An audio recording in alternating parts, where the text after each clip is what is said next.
Palavra da Verdade, com Hernandes Dias Lopes.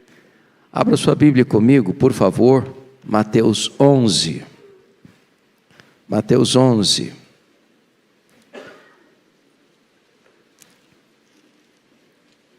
E leremos a partir do verso 25 até o versículo 30.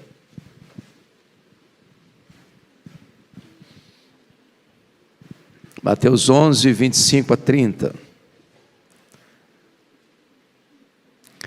Por aquele tempo, exclamou Jesus: graças te dou, ó Pai, Senhor do céu e da terra,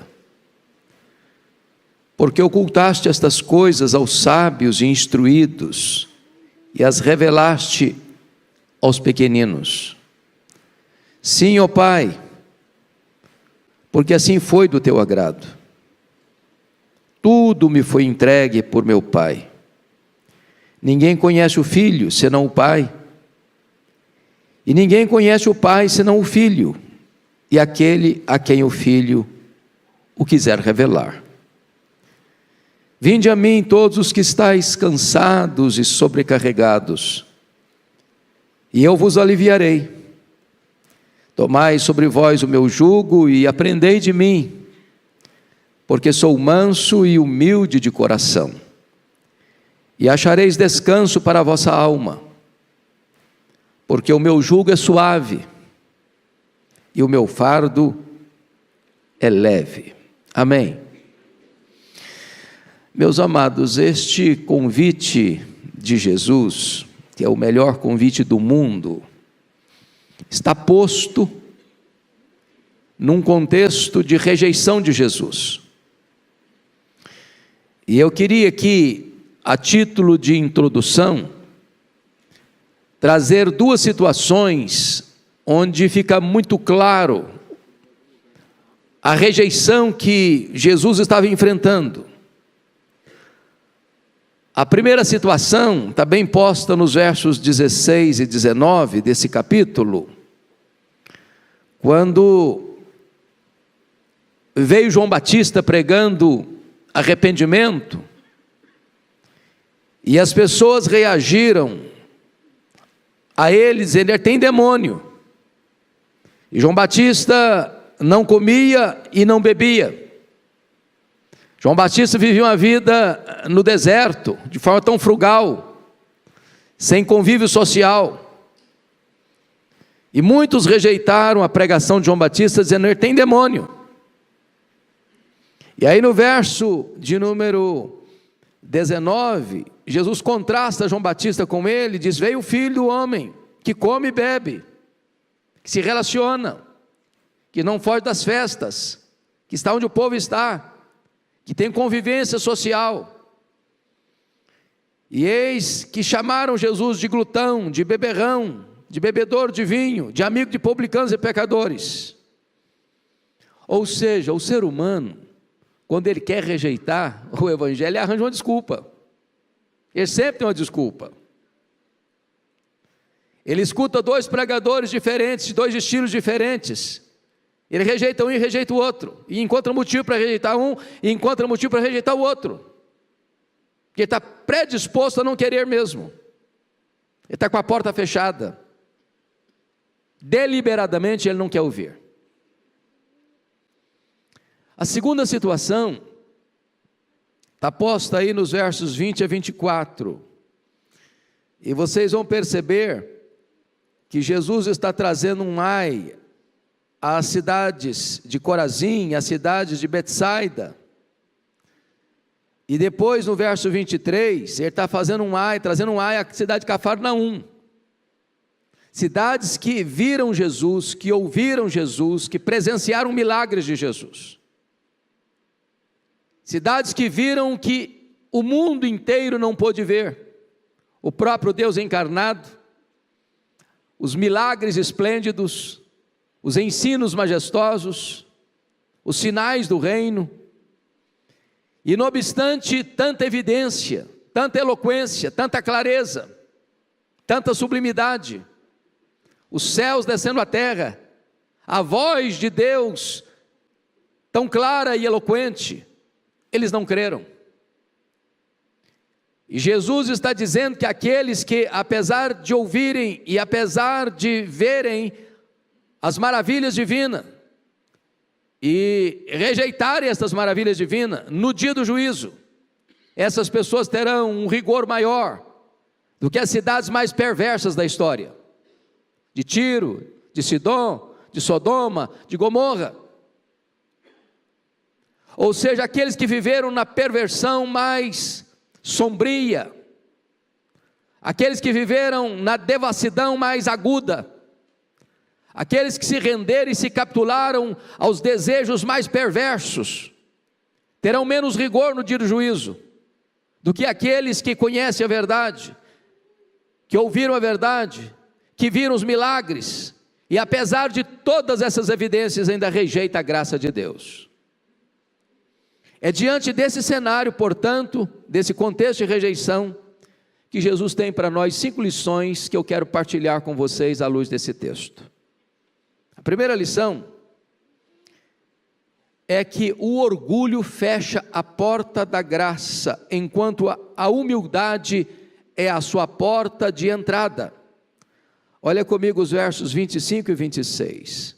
Por aquele tempo exclamou Jesus: graças te dou, ó Pai, Senhor do céu e da terra, porque ocultaste estas coisas aos sábios e instruídos e as revelaste aos pequeninos. Sim, ó Pai, porque assim foi do teu agrado. O que Jesus está querendo dizer com isso? Bom, historicamente, sempre foi assim. As pessoas mais simples dão mais acolhida ao Evangelho do que as pessoas mais sofisticadas. As pessoas que se acham importantes, as pessoas que se acham cultas, as pessoas que se acham grandes, as pessoas que acham que elas são muito importantes, via de regra elas têm a tendência de achar que são autossuficientes, que elas não dependem de nada, que elas não dependem de ninguém. Agora é claro que o Senhor Jesus Cristo não está aqui denunciando a capacidade intelectual. O Senhor Jesus está denunciando aqui o orgulho. Jesus não está dizendo que a inteligência humana é um obstáculo para a fé. Não, ele não está dizendo isso. O que ele está dizendo é que o orgulho é um obstáculo à fé. Não é o intelectual, não é o sábio, não é o inteligente, não é o que alcançou o pináculo do saber humano que fecha as portas à salvação, não. É o orgulho, é a soberba, é a arrogância, é a altivez. A Bíblia chega a dizer que Deus resiste ao soberbo, mas Deus dá graça aos humildes. E o Evangelho, irmãos, é tão maravilhoso que, às vezes, uma pessoa que alcança o ponto mais elevado, mais alto do saber humano, por exemplo, lê a Bíblia, não entende nada, não decifra nada, não compreende nada, e de repente uma pessoa que mal soletra, e vai lendo aos trancos e barrancos, tem os seus olhos abertos, e ele compreende as verdades eternas, e Jesus está dizendo aqui: graças te dou, ó Pai, porque ocultaste essas coisas aos sábios entendidos, em outras palavras, aos soberbos, aos arrogantes, aos altivos de coração, mas as revelaste aos pequeninos. Se a arrogância fecha a porta da graça, a humildade abre a porta do reino. É por isso que Jesus começa as bem-aventuranças assim: bem-aventurados os humildes de espírito, porque deles é o reino dos céus. A palavra de Deus vai nos dizer que Deus despede os que se acham grandes vazios, mas abastece e alimenta os que chegam carentes da sua graça. A segunda lição que esse texto nos ensina, meus amados irmãos, é que somente através de Jesus Cristo os pecadores podem conhecer a Deus. Olha comigo o verso 27, por favor. Tudo me foi entregue por meu Pai, ninguém conhece o Filho senão o Pai, e ninguém conhece o Pai senão o Filho, e aquele a quem o Filho o quiser revelar. Ou seja, Jesus está dizendo uma coisa aqui: Ele é o intérprete do Pai, Ele quem mostra o Pai, Ele quem revela o Pai, Ele quem dá compreensão de quem é o Pai. Você quer saber quem é o Pai? Você tem que ir a Jesus. Só Ele pode revelar o Pai para nós. Nenhum outro caminho, nenhuma outra forma. Não é uma ciência oculta, não é um ensinamento de um grande mestre, não é uma academia teológica, não é um livro místico que você vai ler e vai abrir o caminho, não é nenhuma experiência que você vai ter, não, é o Filho quem revela o Pai. E é curioso que há uma contrapartida, é o Pai quem revela o Filho. Vocês se lembram lá de Mateus 16, quando Jesus está lá no extremo norte de Israel, lá nas fraldas do Monte Hermon, lá em Bânias, onde nasce o Rio Jordão, em Cesareia de Filipe, que Jesus faz uma enquete com os seus discípulos, perguntando para eles assim: quem dizem os homens ser o Filho do Homem? E eles responderam: Senhor, o povo está tão confuso a teu respeito, uns pensam que tu és João Batista, outros acham que tu és Elias, outros acham que tu és Jeremias, outros acham que tu és alguns dos profetas. O povo não sabe nada, está todo confuso. E Jesus pergunta: e vós, quem dizeis que eu sou? E Pedro respondeu: tu és o Cristo, o Filho do Deus vivo. Talvez Pedro aguardasse até um elogio de Jesus: parabéns, Pedro, você é um homem muito inteligente, você tem um bom discernimento espiritual, você tem razão, é isso mesmo. Mas Jesus disse o contrário para ele. Jesus disse assim: bem-aventurado és, Simão Barjonas, porque não foi carne e sangue quem tu revelaram, mas o meu Pai que está nos céus. Em outras palavras, ô Pedro, você só sabe quem eu sou porque o Pai me revelou para você, porque se o Pai não tivesse me revelado para você, como os outros, você também não saberia quem eu sou. Só o Pai revela o Filho, só o Filho revela o Pai. E Jesus está mostrando aqui esta verdade, porque a rejeição que ele estava tendo em Israel, é que as pessoas não acreditavam que ele fosse o Messias, que ele fosse o Filho de Deus, que ele era o caminho para o Pai, que ele que haveria de levar ao Pai. Estavam rejeitando a Jesus, e quem rejeita Jesus não tem o Pai, quem não tem o Filho não tem o Pai.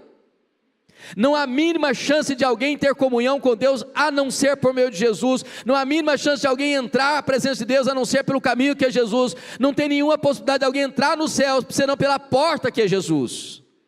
Ele é o mediador, Ele é a exata expressão do ser de Deus, Ele é o revelador do Pai. Essa é a verdade que está posta nesse texto. Mas agora vem a terceira verdade, irmãos, desse texto, das 5 lições. Jesus faz o mais glorioso de todos os convites.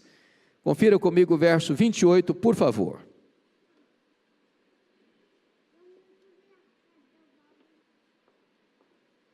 Vinde a mim, todos os que estáis cansados e sobrecarregados, e eu vos aliviarei. Eu destaco aqui alguns pontos desse convite. Primeiro, esse é um convite universal. Vinde a mim, todos vós. E o que Jesus quer dizer com todos vós? Esse todos vós inclui judeus e gentios, homens e mulheres, crianças, juniores, adolescentes, jovens, adultos e velhos, ricos e pobres, doutores e analfabetos, religiosos e ateus, brancos, amarelos, pardos e negros. Não importa de onde você vem, nem para onde você vai, esse convite é para você. Ninguém está excluído desse convite. Ele é abrangente, ele é universal, ele é para todos. Vinde a mim, todos vós.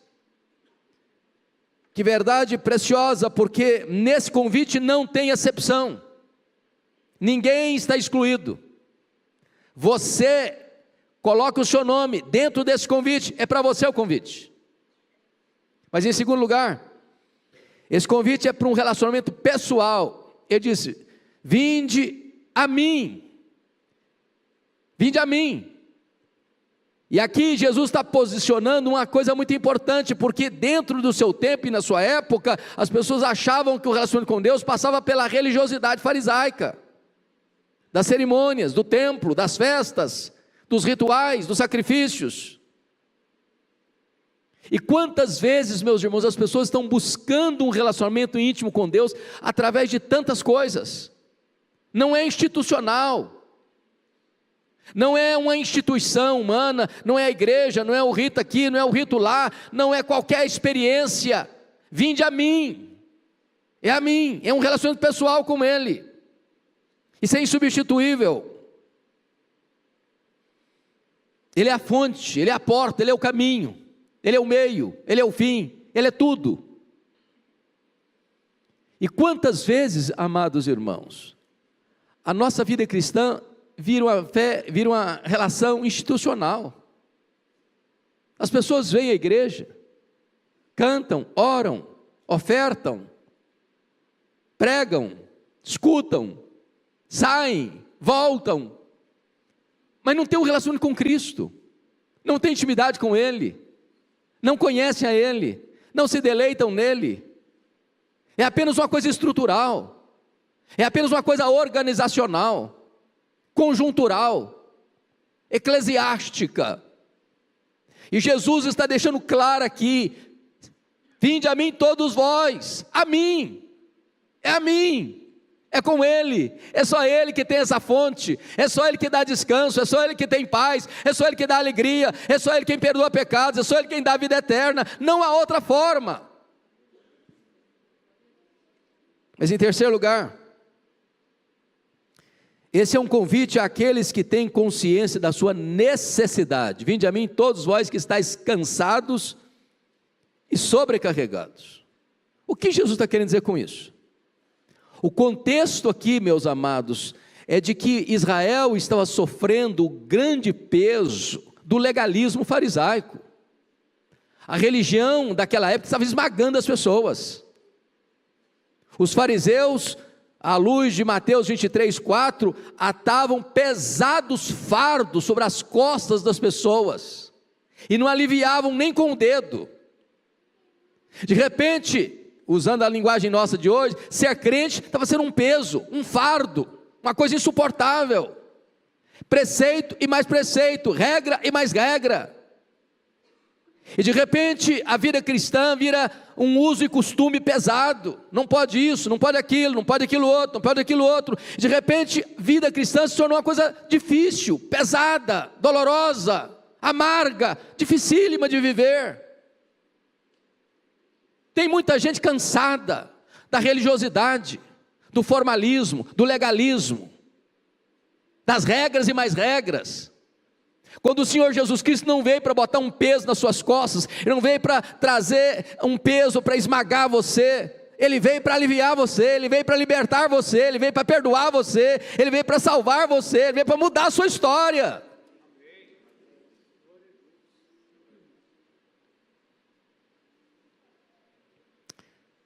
Mas, amados irmãos, eu queria destacar aqui duas coisas. Primeiro, há pessoas cansadas que precisam de descanso. Agora pensem comigo uma coisa: o que cansa uma pessoa? Jesus não está falando daquele cansaço físico, do trabalho extenuado. Você sai de casa de manhã bem cedo, trabalha o dia todo, e ao final do dia você está exausto. Chega em casa, toma um banho, se alimenta e dorme, e refaz as energias. Não é esse cansaço que Jesus está falando. Jesus está falando de um cansaço muito mais complexo, de um cansaço emocional, de um cansaço moral, de um cansaço espiritual. Sabe o que cansa, irmãos? Não é trabalho. O que cansa a nossa alma é o pecado. O pecado cansa. O pecado traz desgaste. O pecado tira o seu sono. O pecado tira a sua paz. O pecado tira o seu sono tranquilo, sereno. O pecado é um chicote que atordoa você, que atormenta você, que não deixa você descansar, que não deixa você refrigerar sua alma. E Jesus está dizendo o seguinte: vinde a mim todos vós que estáis cansados, oprimidos, sobrecarregados. Há pessoas que estão cansadas das suas fraquezas, dos seus vícios, das suas mazelas. Há pessoas que estão cansadas da insatisfação que esse mundo produz. Tudo que você bota a mão, buscando satisfação, preencher o vazio da sua alma, parece que vai crescendo ainda mais o vazio. É só você ler o livro de Eclesiastes, quando Salomão foi procurar a felicidade. Ela é legítima. É bom você buscar a felicidade. Deus nos criou para sermos felizes, claro. Deus não é sádico. Deus tem o melhor para nós. Mas o problema é que o homem vai buscar a felicidade onde? Nas aventuras, nos prazeres, nas alegrias debaixo do sol. E tudo que você bota a mão debaixo do sol não vai satisfazer você. Nem o trabalho, nem a riqueza, nem a conquista, nem a fama, nem o sexo, nem os prazeres, nem as aventuras, nem o conhecimento, nem a inteligência humana, nada disso é correr atrás do vento. Você não vai conseguir. Não vai conseguir. E aí as pessoas se cansam. Há pessoas cansadas da culpa, o chicote da culpa, da religiosidade árida, o cabresto do diabo, prisioneiro às vezes da vaidade, do orgulho, da soberba, da avareza, da ganância, da impureza. Todas essas coisas trazem cansaço, muito cansaço. E Jesus está dizendo: vinde a mim, todos vós que estáis cansados e sobrecarregados. Mas vamos entender, talvez essa segunda palavra, porque ela é um pouco além da palavra cansado. Sobrecarregado, a palavra já está querendo dizer, tem uma sobrecarga, tem uma carga extra. Ele tem uma mochila muito pesada nas costas. Ele está arquejado. Ele está como que esmagado debaixo de um rolo compressor.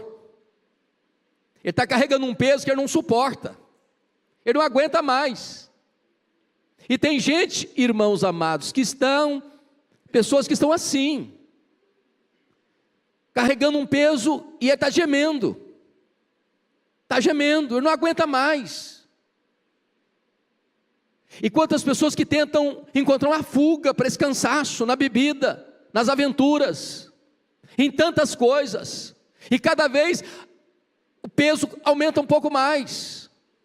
O pecado é um peso, a culpa é um peso, o remorso é um peso, a doença é um peso, a mágoa é um peso, os conflitos são um peso, e o peso vai crescendo. Vocês que já leram O Peregrino, de John Bunyan, um dos grandes clássicos evangélicos de todos os tempos, se lembram lá, do peregrino caminhando para o céu, e o peso em cima dele, e um volume enorme, e cada experiência que ele passa, o peso vai aumentando, e a viagem vai ficando mais amarga, difícil, até que ele tem um encontro com a cruz, e aquele peso sai das costas dele, aquele fardo sai das costas dele, e ele se vê livre, aliviado, perdoado, leve, solto, para caminhar, para uma vida plena, para uma vida abundante, para uma vida feliz. Esse convite é feito para você hoje. Se você entrou aqui hoje cansado e sobrecarregado, Jesus quer aliviar você. Jesus quer tirar esse fardo das suas costas. Jesus quer resolver esse problema da culpa, do medo, da angústia, do desespero. Ele quer tirar esse peso das suas costas e trazer alívio para você. Mas há uma quarta verdade nesse texto que eu quero então enfocar, é que Jesus faz aqui nesse texto também a mais gloriosa promessa.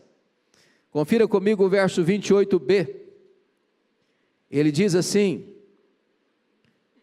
e eu vos aliviarei. E olha comigo o verso 29b, e achareis descanso para a vossa alma. Então vamos entender o que Jesus quer nos ensinar aqui, meus amados irmãos. Descanso para a alma. Descanso para a alma.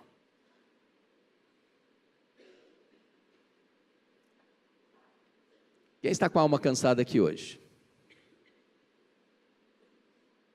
A alma cansada não resolve com uma noite de sono. A alma cansada não descansa com comprimidos para dormir, nem com Rivotril. A alma cansada não descansa com férias. A alma cansada não descansa com viagens para os lugares mais paradisíacos da terra. Para a alma cansada só tem um alívio: é a graça de Jesus, é o perdão de Jesus, é uma reconciliação com Jesus, é uma volta para Jesus. Talvez você entrou aqui hoje cansado, muito cansado. Talvez você entrou aqui hoje precisando de alívio para a sua vida. Talvez você entrou aqui hoje precisando de voltar-se para Deus e reconciliar-se com Deus. E o Senhor Jesus está aqui hoje para dizer: se você está cansado, se você está sobrecarregado, vinde a mim, e você vai encontrar descanso, você vai encontrar descanso para a sua alma. Se você colocar hoje a sua vida nas mãos de Jesus, quem sabe hoje você vai dormir, você vai ter paz, você vai ter sossego, você vai ter descanso, você vai ter alegria, você vai ter paz. Eu estava lendo certa feita a história dos 10 homens mais ricos do mundo, hospedados num hotel de luxo em Nova York, tratando dos seus negócios. E o autor que descreveu essa cena acompanhou a história daqueles 10 homens mais ricos do mundo, num hotel de luxo, cujas conversas nas horas mais informais eram suas iates, suas viagens, suas conquistas amorosas, suas posses, seus bens. 10 anos depois, todos os 10 estavam na ruína. 5 deles cometendo suicídio, 3 deles presos, 2 deles com doenças emocionais graves, completamente arruinados. Porque as coisas deste mundo não conseguem trazer alívio para a alma, não conseguem satisfazer o coração, não conseguem atender as demandas íntimas do coração. Mas o Senhor Jesus, Ele está aqui hoje para oferecer para você descanso. E descanso significa perdão. Descanso significa alívio do fardo do pecado e da culpa. Descanso significa você estar reconciliado com Deus e restaurado por Deus. Eu acho isso maravilhoso, porque Jesus não chega para esmagar a cana quebrada. O legalismo fariseu, quando alguém errava, arrebentava com a pessoa. Mas Jesus vem cheio de graça e de misericórdia. Ele é capaz de pegar as pessoas mais machucadas e feridas da vida para restaurá-las. Ele restaurou Pedro, não esmagou a cana quebrada. Ele restaurou pessoas que estavam completamente machucadas pela vida, como a mulher samaritana, como a mulher pega em adultério. Pegou um homem arruinado como Zaqueu e foi para a casa dele, para salvá-lo. Não importa o histórico de vida sua hoje, não importa a situação que você entrou aqui hoje, não importa como você está na sua casa agora, Jesus hoje quer aliviar você, perdoar você, restaurar a sua vida, dar uma nova chance para você recomeçar uma linda caminhada na presença dEle. Mas a última verdade que esse texto nos ensina, a quinta e última lição, é que Jesus chama para a mais gloriosa parceria. Confira comigo aí os versos 29 e 30. Tomai sobre vós o meu jugo e aprendei de mim, porque sou manso e humilde de coração. E o verso 30 diz: porque o meu jugo é suave e o meu fardo é leve. Então, 3 coisas que eu quero destacar. Primeiro, é que Jesus nos chama para uma vida de propósito. Tomai sobre vós o meu jugo. Veja que Jesus não está chamando você para o ócio, Ele está chamando você para o trabalho. Mais uma prova de que o trabalho não cansa. O que cansa é o pecado. Aliás, tem muita gente que está cansada de descansar. Tem muita gente que está cansada de ficar só sentado no banco de igreja. Você quer encontrar um propósito para a vida? Comece a trabalhar. Encontre o seu ministério. Encontre uma área para você servir. Encontre na vida um propósito. Mas a ideia aqui, meus amados irmãos, de jugo é um instrumento de trabalho. E a ideia aqui é a mais simples. Jesus era um carpinteiro. E certamente naquela época, onde todo o trabalho rural era feito com atração animal, ele deve ter feito na sua carpintaria jugos para os animais. É uma canga, onde você bota 2 animais, trabalhando um ao lado do outro. É jugo duplo. E é curioso que é sabido isso. Se você pega um boi, por exemplo, para puxar uma força, ele tem uma capacidade X. Mas se você bota um outro boi trabalhando junto, os dois, mais do que dobra a capacidade de ação, potencializa. Agora pense você que Jesus é o parceiro do jugo, e Ele é todo poderoso, e Ele é onipotente, e você é fraco, mas Ele é forte. Você é incapaz, mas Ele é capaz. Você tem limitações, mas Ele é todo poderoso. E Ele está dizendo o seguinte: vem comigo, eu estou chamando você comigo, e eu vou com você. Você não vai sozinho, eu vou com você. Você não vai trabalhar sozinho, eu vou ser sua força, eu vou dar direção para você, eu vou dar significado para a sua vida. O seu trabalho vai ter propósito, vai ter direção, vai ter resultado.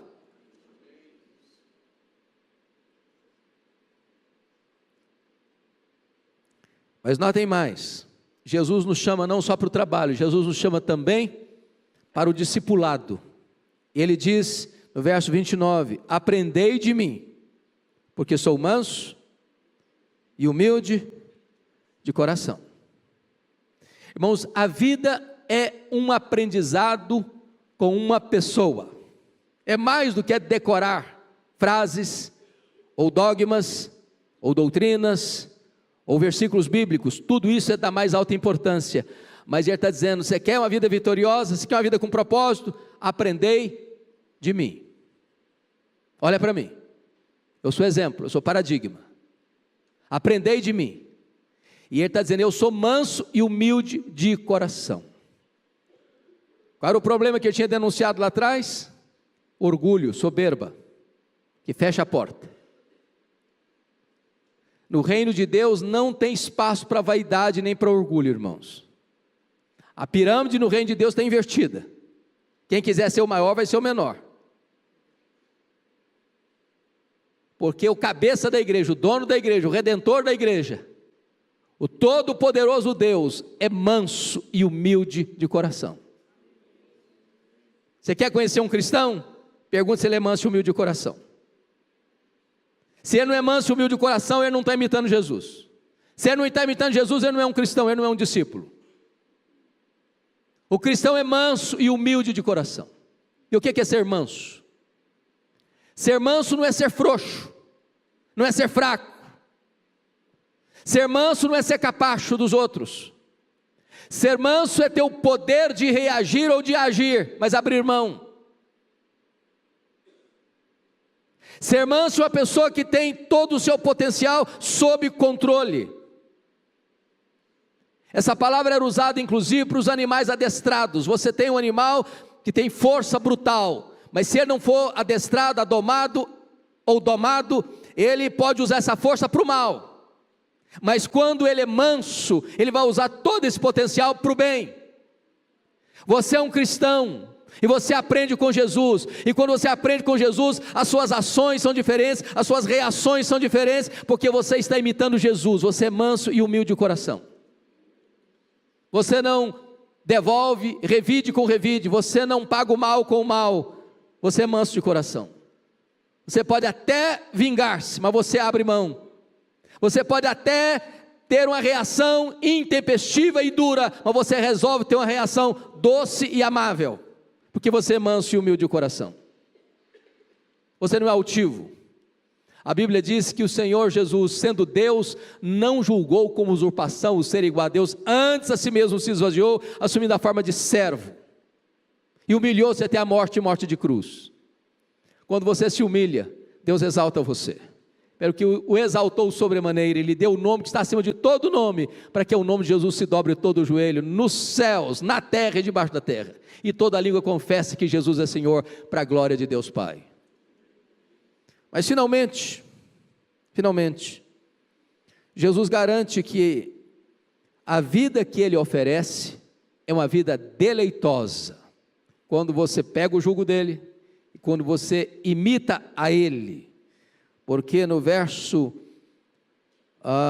de número 29, parte B, está escrito: e achareis descanso para a vossa alma, porque o meu jugo é suave, e o meu fardo é leve. Essa ideia do suave aqui, do jugo suave, é do jugo adequado.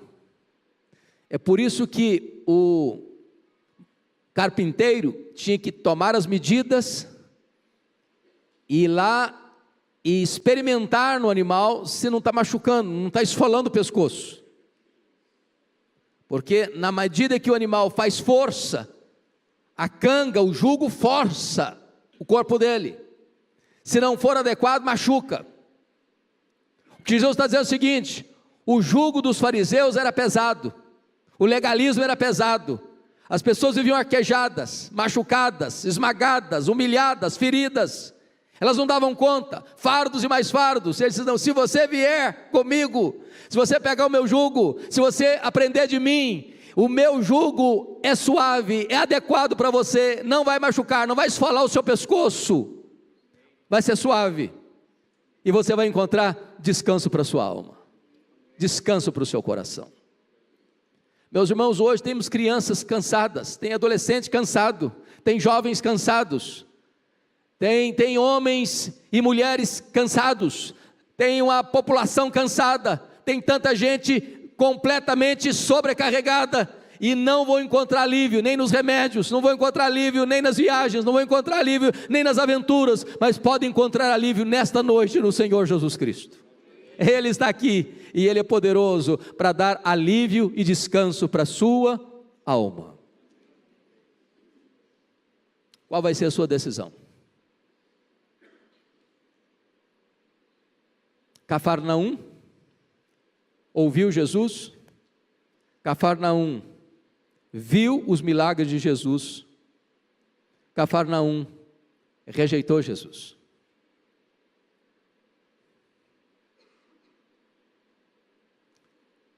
E você, que conhece a palavra de Deus, que tem vindo à casa de Deus, que tem ouvido a palavra de Deus, qual será a sua decisão?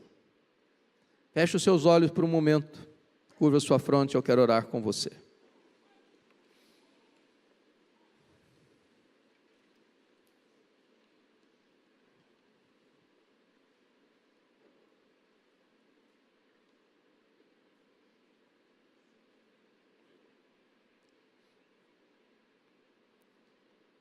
O Senhor Jesus que está aqui neste lugar, Ele conhece tudo e sonda a todos. Às vezes nós escondemos o nosso cansaço das pessoas,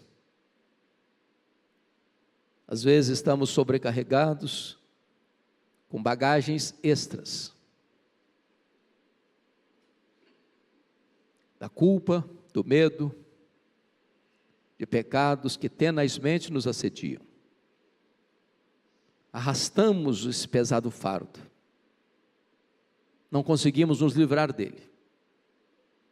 A religiosidade não é suficiente para tirar esse fardo.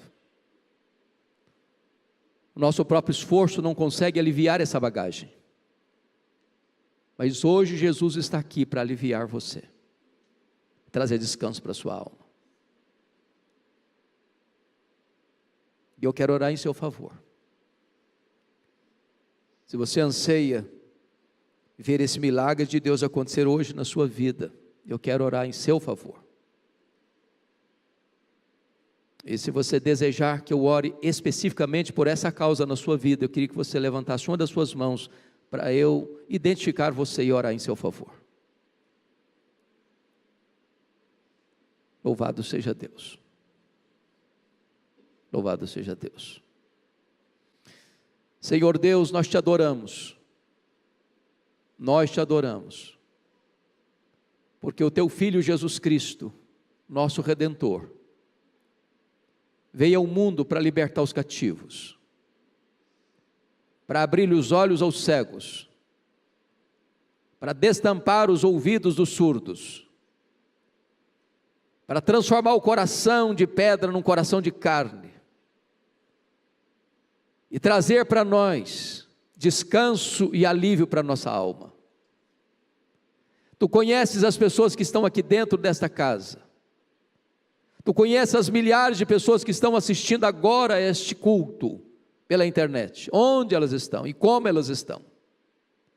E o que nós pedimos nesta noite, Senhor, é que este fardo caia por terra, que o sangue do Cordeiro agora nos livre, nos limpe, nos lave, nos purifique, e purifique a nossa consciência de obras mortas. Que nesta noite, Deus, o teu povo saia daqui leve, sem este fardo pesado, sem esta sobrecarga,